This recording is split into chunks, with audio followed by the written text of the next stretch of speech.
County government says all volunteer fire departments have reached an agreement over their contracts. This is a story we've been following extensively.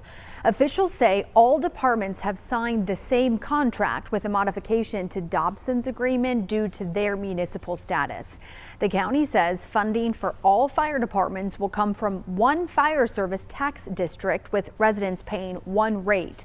Earlier this week, Franklin, Bannertown, and Skull Camp fire departments signed new contracts after issues over distribution of assets was resolved. More breaking news. Apparent text of the agreement between the U.S. and Iran that could set the stage for an end to the war has been leaked.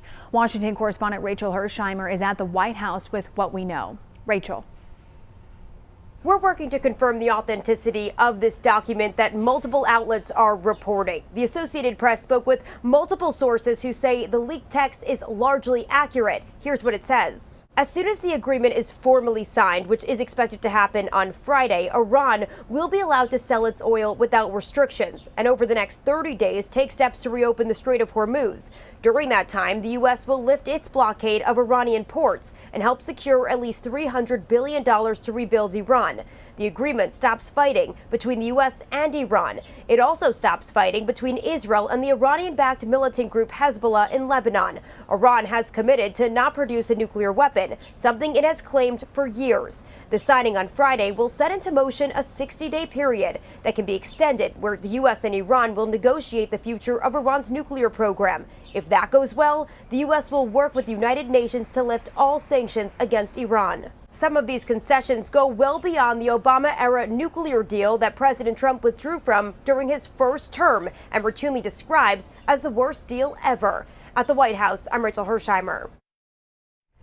President Trump is holding more meetings today with world leaders at the G7 summit. He's working to sell the framework of the deal with Iran. The president says the memorandum of understanding is not final. It's a very strong deal. Nobody knows what it is, but it's very strong. If I don't like it, we'll go back to shooting at them, dropping bombs on their head. Top lawmakers in both parties say they have yet to be briefed on the deal. I certainly have not yet, although we are requesting that. He needs to stop keeping America in the dark. Gas prices continue to fall here in North Carolina. This afternoon, the state average is sitting at $3.63 a gallon. That's down 2 cents from yesterday and 15 cents from last week. In the Piedmont Triad, drivers in Allegheny, Caswell, and Montgomery counties are paying the most at $3.75 a gallon on average. The most affordable gas can be found in Davidson and Wilkes counties at an average of $3.52 a gallon. In crime news now, in Greensboro, a person shot overnight is now recovering in the hospital. Police found the victim just after 11:30 last night on Patio Place near Bywood Road. This is video from that scene. We're told the victim was rushed to the hospital. No word yet on their condition. So far, police have not made any arrests or said what led up to the gunfire. Right now, investigators are searching for the cause of a structure fire on Pine Valley Road in Winston-Salem. They continue to look into this. A WXII 12 News viewer shared these pictures with us that appear to show a detached garage engulfed in flames.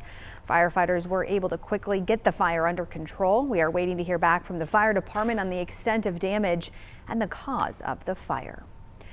Authorities in Rockingham County are asking for your help finding this missing woman on your screen. They are looking for 60-year-old Lori Bonds Plummer. She was last seen in Stoneville near Textile Plant Road. Deputies believe she walked off into the woods on the evening of April 4th.